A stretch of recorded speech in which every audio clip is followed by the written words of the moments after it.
ना घर रहा, ना द्वार रहा, ना प्यार रहा, होटल रह गया, व्हाट्सएप रह गया, चैटिंग रह गई, वीडियो रह गई।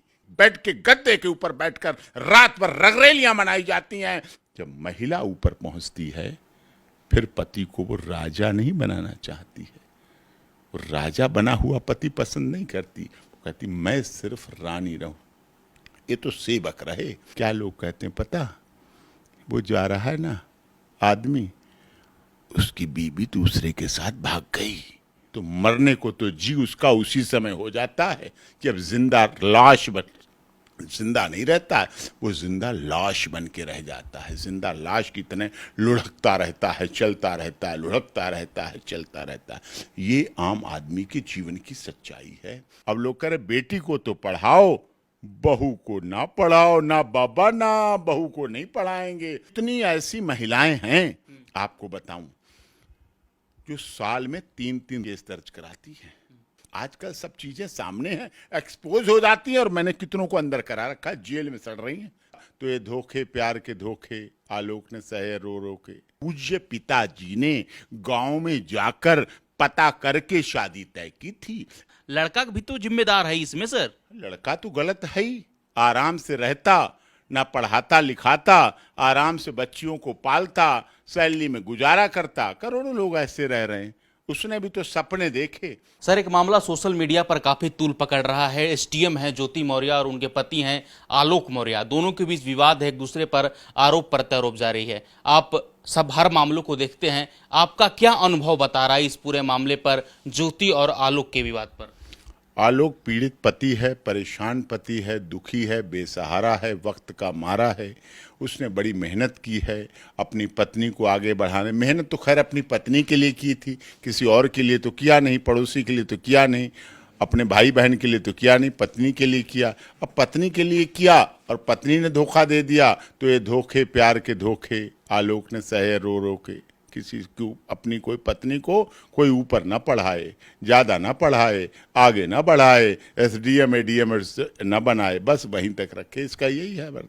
लेकिन अब करे क्या, परेशान है, दुखी है, उसके आंसू आप लोगों ने देख लिए। लेकिन इस देश में ऐसे करोड़ों पति हैं जिनके आंखों के आंसू अंदर बहते हैं, अंदर दर्द है, उनके अंदर परेशानी है। और यही बात है जिसकी वजह से लोग कह देते हैं ना, मर्द को दर्द नहीं होता। मर्द को दर्द औरत से ज्यादा होता है, लेकिन मर्द अपने दर्द को दिखा नहीं पाता, शो ऑफ नहीं कर पाता, दिखावा नहीं करता है। वो अपने में घुटता रहता है और अंततः आत्महत्या कर लेता है। 150 से 250 पुरुष प्रतिदिन आत्महत्या क्यों करते हैं? इसी देश में आज जब इंटरव्यू ले रहे हैं तब भी कोई ना कोई इस देश में मर रहा होगा। 150 करोड़ की आबादी, इसलिए पता नहीं चल पा रहा। अगर कोई छोटा मोटा देश होता तो जनसंख्या अनुपात गड़बड़ हो जाता लोगों का। ये बहुत गंभीर विषय है और इसको जो हमारा सामाजिक ताना बाना खराब हुआ है, इसकी वजह से सब हो रहा है। संस्कार खत्म हो रहे हैं, परिवार में सम्मान खत्म हो रहा है। पद, मान, प्रतिष्ठा, क्या ये परमानेंट है? रिटायर नहीं होंगे। रिटायरमेंट के बाद बुढ़ापे में पति पत्नी की जरूरत नहीं पड़ेगी, यार काम आएगा। आलोक पर दहेज उत्पीड़न का गंभीर आरोप लगा रही है। वो तो अब लगा रही ना, जब व्हाट्सएप चैटिंग सामने है, वीडियो सामने है, उसका स्टेटमेंट सामने है, उसके आंसू सामने हैं। वो तो माननीय योगी जी हैं, मुख्यमंत्री जी देख रहे हैं, देख लिया उनके दर्द को। आप जैसे वरिष्ठ पत्रकारों ने देख लिया उसके दर्द को, तब आरोप लगा रहे हैं ना। पहले तो आरोप सारे आरोप निराधार है, हम न्यायालय में इसका जवाब देंगे। हाँ, तो कोई बात नहीं, न्यायालय सबके लिए है, access to justice for all सबके लिए है। न्यायालय ये भी देखेगा कि महिला आयोग, महिला मंत्रालय, महिला हेल्पलाइन, महिला हेल्प डेस्क, महिला स्पेशल फास्ट ट्रैक कोर्ट और महिला के लिए इतना है, पुरुष के लिए क्या है? क्या पुरुष आयोग, पुरुष हेल्पलाइन है, पुरुष हेल्प डेस्क है, पुरुष मंत्रालय है? पुरुष के लिए कहीं कोई सुनवाई है? कुछ नहीं पुरुष के लिए। पुरुष किसी भी राजनीतिक दल के एजेंडे में नहीं है। आप उनका इलेक्शन मैनिफेस्टो उठा के देखिए, वो महिला की बात करते हैं, पुरुष सुरक्षा की बात कोई नहीं करता है। क्या पुरुष को आज सुरक्षा की जरूरत नहीं है? पुरुष को आज संरक्षण की जरूरत नहीं है? पुरुष का जीवन खतरे में नहीं है? पुरुष की हत्याएं नहीं हो रही हैं? क्या ये सच नहीं है? पुरुष जिस बेड को लाता है अपनी पत्नी के साथ, जिस बेड पर हनीमून और सुहाग रात मनाता है। उसी बेड के डिब्बे में जो बॉक्स होते हैं, 2 बॉक्स, उसी बेड के एक बॉक्स में एक दिन आता है, उसकी उसी बॉक्स के अंदर डाल दी जाती है और उसी बेड के गद्दे के ऊपर बैठकर रात भर रगरेलियां मनाई जाती हैं। जब खून रस के जाता है तब केस वर्कआउट होता है, फाइलों में पड़ा है, तब पकड़े जाते हैं प्रेमी। कितनी खबरें देखते हैं, प्रेमी प्रेमिका ने पति की हत्या की, प्रेमी प्रेमिका ने ससुर को मार डाला, प्रेमी प्रेमिका ने देखने पर अपने बच्चे की हत्या कर दी। ये घटनाएं क्यों बढ़ रही हैं? इसीलिए बढ़ रही हैं। लेकिन ज्योति के पिताजी भी तो कह रहे हैं कि झूठ के आधार पर शादी हुई है, झूठ बोलकर आलोक ने मेरी बेटी से शादी की। किस बात का झूठ बोला? किस बात? जाति गलत, धर्म गलत, गांव गलत। ये शादी आपको क्लियर कर दूं, आज से 13 साल पहले की है। आप ये लोगों को ये भूल गए हैं कि वो समझ रहे हैं कि आज की शादी है। ये 13 साल पहले की शादी है। और शादी LinkedIn, WhatsApp, screenshot, Facebook, WhatsApp chatting अब पकड़ी गई। ये इनकी व्हाट्सएप चैटिंग की शादी नहीं है, ये फेसबुक और पेज और ट्विटर की शादी नहीं है, इंस्टाग्राम की शादी नहीं है। ये शादी मैरिज ब्यूरो ने नहीं कराई। ये शादी अखबार हिंदुस्तान के क्लासिफाइड विज्ञापन में नहीं छपी थी। ये शादी रिश्ते ही रिश्ते वालों ने नहीं बनाई थी। ये शादी रिश्ते नाते शादी करवाइए शादी.com, मैरिज.com, मैरिज ब्यूरो ने नहीं कराई थी। ये शादी खुद उनके पूज्य पिताजी ने गांव में जाकर पता करके शादी तय की थी। एक दिन में शादी नहीं होती, पूरे शादी के रस्म रीति रिवाज मनाए गए थे।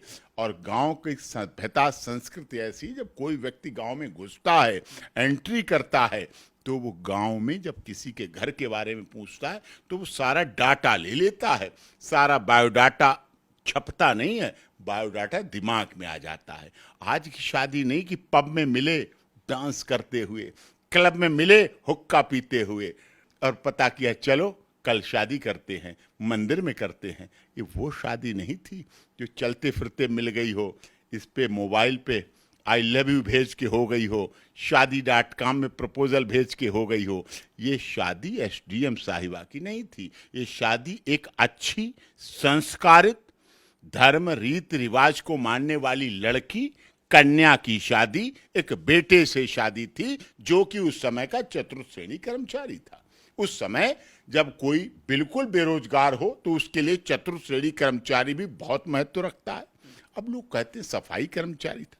क्या ये सत्य नहीं है इस देश में? क्या बिना सफाई कर्मचारियों के देश चलेगा? घर चलेगा? अस्पताल चलेंगे? कोर्ट चलेगी? आपके मीडिया हाउस चलेंगे? संसद चलेगी? विधानसभा चलेगी? लोकसभा चलेगी बिना सफाई कर्मचारियों के? सड़कें रहेंगी? शहर चलेंगे? महानगर चलेंगे? सफाई कर्मचारियों का भी बड़ा महत्व होता है, उनके बिना भी स्वच्छता नहीं आ सकती। तो किसी को कमतर आंकना ये गलत है। पद बढ़ गया, उसको गौरव होना चाहिए, अपने अतीत को याद रखना चाहिए, आसमान छू लेना चाहिए, पैर धरती पर रहना चाहिए, तभी जीवन चल पाता है। लेकिन एक तरफ आलोक कह रहे हैं कि मैंने पढ़ा लिखा के ज्योति को डीएम बनाया, तो दूसरी तरफ ज्योति जो है आलोक पर तंज कस रही है। वो तो करेंगी ही। अब उन्हें छोड़ना है, उसे रहना था, उसे जीना था, वो उसे हटाना चाहती थी। उनके दिल दिमाग कहीं और लग गए। था दिया और बाती का रिश्ता, अब हो गया अंधेरा, दिया दिया न रहा, तुम रहे न तुम, हम रहे न हम, क्या करें? कहते ना, सपनों से प्यारा, सपनों से सुंदर ये अपना घर द्वार, हम पर तुम पर रहे बरसता, सदा तुम्हारा प्यार, कभी घर द्वार न छूटे, कभी ये प्यार न छूटे। ना घर रहा, ना द्वार रहा, ना प्यार रहा, होटल रह गया, व्हाट्सएप रह गया, चैटिंग रह गई, वीडियो रह गई। करें क्या? दुख तो ये है।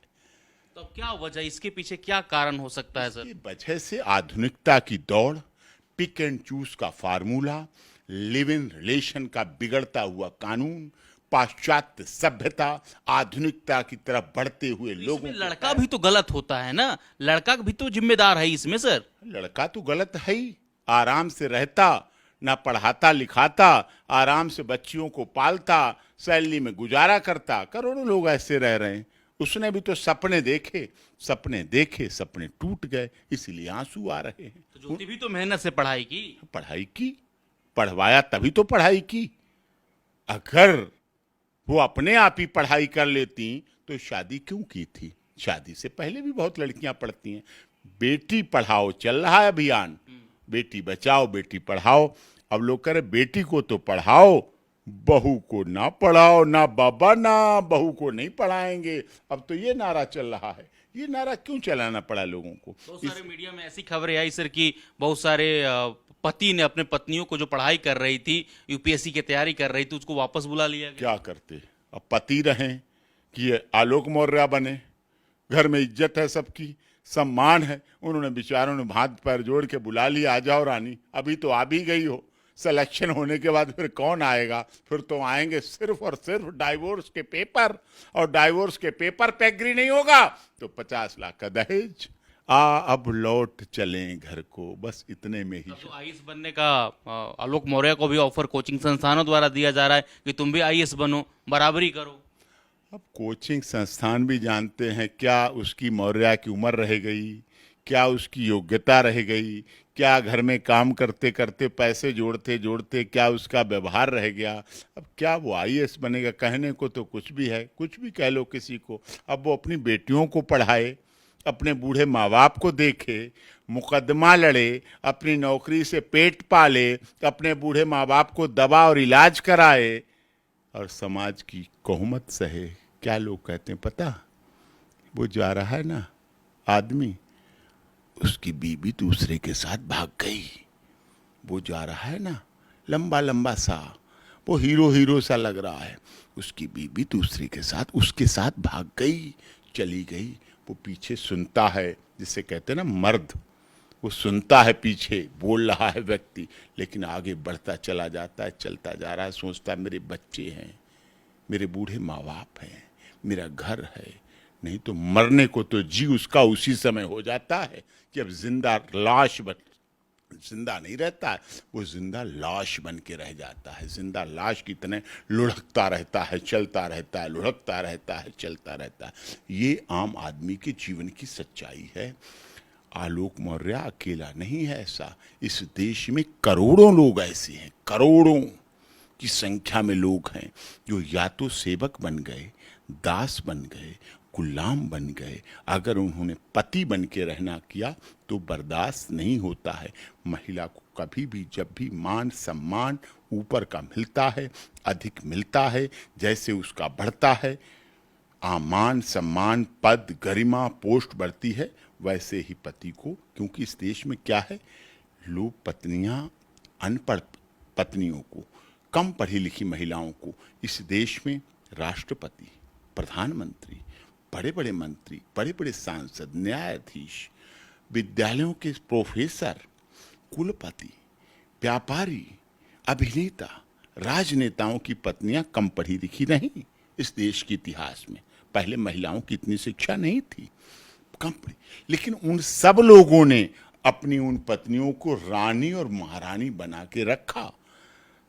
राजनीति की सत्ता का गलियारा तक कई ऐसी महिलाओं के साथ घूम गया इर्द गिर्द।